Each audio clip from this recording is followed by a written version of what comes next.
தளபதி விஜய் அவர்களுடைய இறுதி படமான ஜனநாயகன் படத்தை ரிலீஸ் பண்ண விடாம தடை பண்ணியிருக்கிறாங்க சென்சார் போர்டு. இந்த படத்தை ரிலீஸ் பண்ண விடாம தடை செய்வதற்கு காரணம் என்ன? எதை நோக்கி வசனங்கள் எழுதப்பட்டிருக்குது?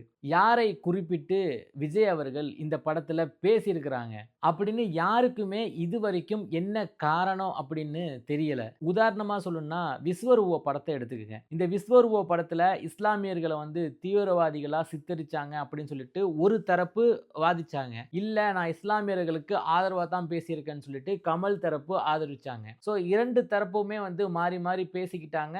அதுல என்ன நடந்துச்சு அப்படிங்கிறது தெரிய வந்துச்சு. ஆனா இந்த படத்தை ஏன் தடை செஞ்சிருக்காங்க, எதுக்கு தடை செஞ்சிருக்கிறாங்க அப்படின்னு இதுவரைக்குமே யாருக்குமே தெரியல. ஜனநாயகன் படத்தை பொறுத்த வரைக்கும் கிட்டத்தட்ட 80% படம் கரூர் சம்பவத்தப்ப நிறைவு பெற்றது. அந்த நேரத்துல அதாவது கரூர் சம்பவத்திற்கு முன்பு நம்முடைய அண்ணன் விஜய் அவர்கள் பாசிச பாயாச பாஜகவை கிண்டிட்டு தான் இருந்தாரு.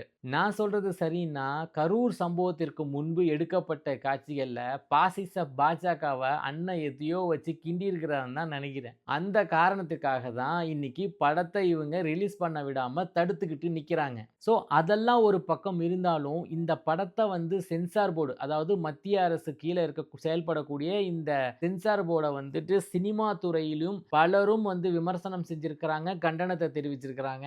அதே போல பல அரசியல் கட்சிகளும் இதற்கு கண்டனங்களும் தெரிவிச்சிருக்கிறாங்க, விமர்சனமும் பண்ணியிருக்கிறாங்க. இன்னும் கூடுதலாக நம்முடைய தமிழக முதலமைச்சர் ஐயா ஸ்டாலின் அவர்கள் ஒன்றிய அரசை நோக்கி கண்டனங்களை தெரிவிச்சிருக்கிறாங்க.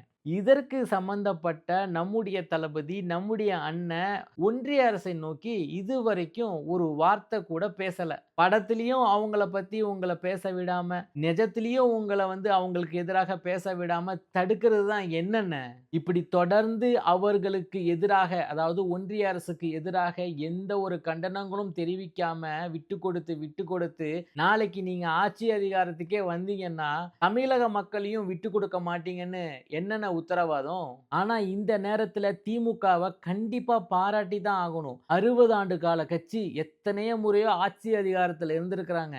எத்தனையோ மிரட்டல்கள், எத்தனையோ தடைகள், எத்தனையோ வழக்குகள் எவ்வளவும் போடப்பட்டு இன்னைக்கு எந்த மிரட்டலுக்கும் உருட்டலுக்கும் பயப்படாம நேற்று முதற்கொண்டு ஒன்றிய அரசை கடுமையா திட்டிருக்கிறாங்கன்னா உண்மையிலேயே உங்களை பாராட்டி தான் ஆகணும். நம்ம என்ன ஒத்த பிரச்சனைக்கே தன்னை முழுவதுமாக ஒன்றிய அரசிட்ட அடிபணிஞ்சிட்டாரு. ஆனா இத்தனை ஆண்டு காலம் தனியா கெத்தா நிக்கிற திமுக உண்மையிலேயே கெத்து தான்யா.